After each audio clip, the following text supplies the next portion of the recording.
ya udah gini, kalau Kiki nggak mau cerita sama aku, gimana kalau Kiki ceritanya sama Ibu Putri? Emang boleh cerita sama guruku? Aku takutnya takut lah pokoknya aku kalau cerita sama guru-guru gitu Rik. Bisa Kiki bisa cerita sama Ibu Putri. Ibu Putri juga bakal pasti rahasia. Ibu Putri juga bakal jaga rahasia Kiki kok. Gitu kan aku Putri guru BK juga ya. Iya Kiki. Udah aku coba. Oke. Ibu, Iya, Kiki, kenapa Kiki? Selamat ya. Kenapa Kiki? Ada yang bisa itu bantu? Kiki mau bisa Boleh. Kiki ceritain apa sih yang buat Kiki salah?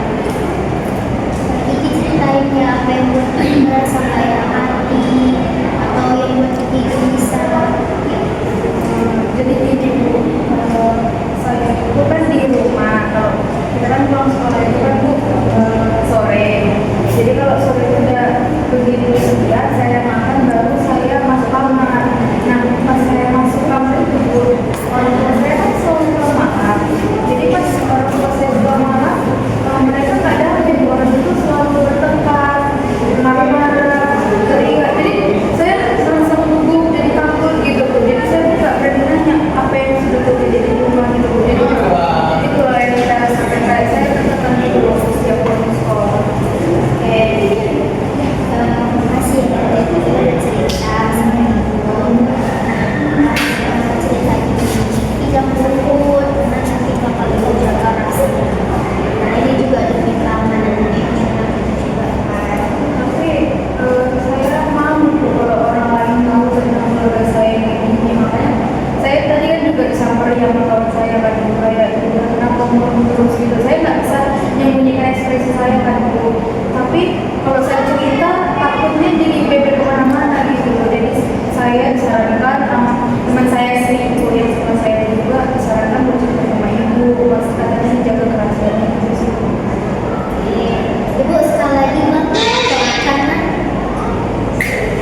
Ibu sekali lagi bangga banget karena Kiki udah mau berani cerita sama Ibu. Terus Kiki juga udah berani untuk mengungkapkan apa sih yang buat Kiki merasa gak nyaman dengan Kiki.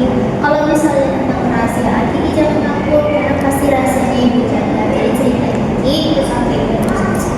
Oke? Udah? Gimana Kiki? Udah merasa lega sekarang?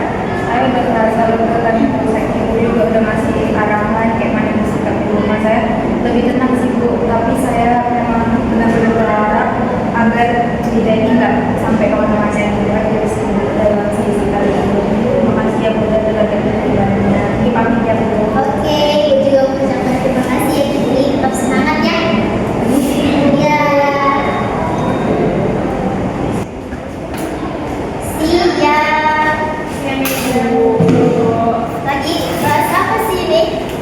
Ini Bu, saya lihat si Kiki ini kayak mulainya belakangan ini kok turun drastis ya. Terus kayak susah fokus di kelas. Apa ya dia Bu? Kiki. Iya. Iya Bu, di kelas saya juga gitu. Kenapa ya dia sebenarnya? Padahal sebelumnya dia rajin loh anaknya. Ya itu lah Bu. Saya kan belum ditanya. Kebetulan juga sebenarnya kita harus malu sih Bu sama dia. Karena kebetulan dia juga bercerita sama saya. Terus dia bilang katanya orang tua saya sering bertengkar Bu di rumah. Sampai seburuk itu ternyata ya Bu. Dia benar. Terus anak itu juga pucat terus ya kelihatannya. Itulah makanya tadi saya baru bercerita kan mau jalan santai saya nggak tahu juga banyak cerita makanya saya takut deh dari rumah terus kayak saya pun malah nggak bisa tidur stres kayak gitu ya kan makanya juga rumah itu kan tempat pamannya anak sedangkan orang tua dia berantem segala macam itu kan di rumah gimana dia mau pulang ke rumah dengan nyaman Seperti itu ya Bu, kasian sekali ya.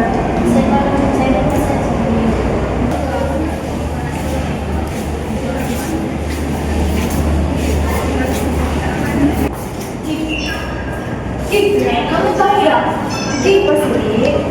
Aku tadi baru aja lewat di depan ruang guru. Nah, Ibu Putri itu menceritakan soal keluarga kamu, Ki. Keluarga?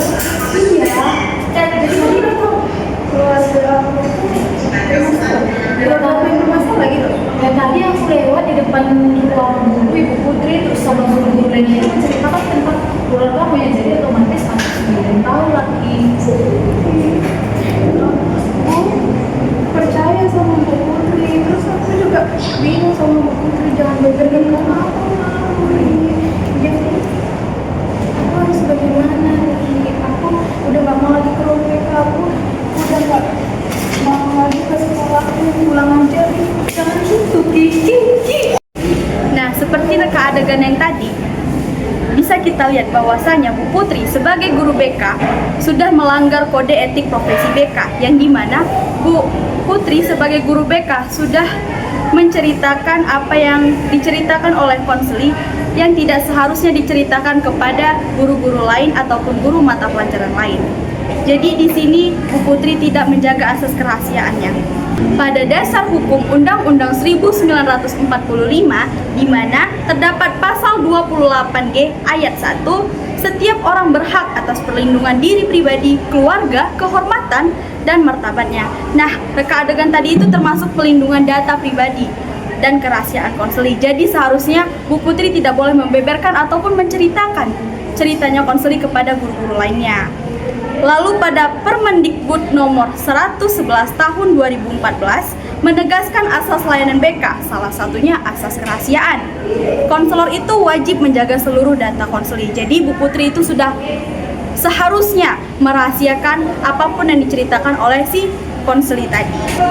Dan yang terakhir ada Undang-Undang nomor 20 tahun 2003 tentang Sisdiknas. Pasal 12 ayat 1 yang dimana peserta didik berhak mendapatkan pelayanan pendidikan yang melindungi dari perlakuan merugikan. Jadi apa yang dilakukan Bu Putri tadi membocorkan rahasia konseli yang artinya merugikan psikologi siswa tersebut. Mungkin sekian dari saya. Wassalamualaikum warahmatullahi wabarakatuh.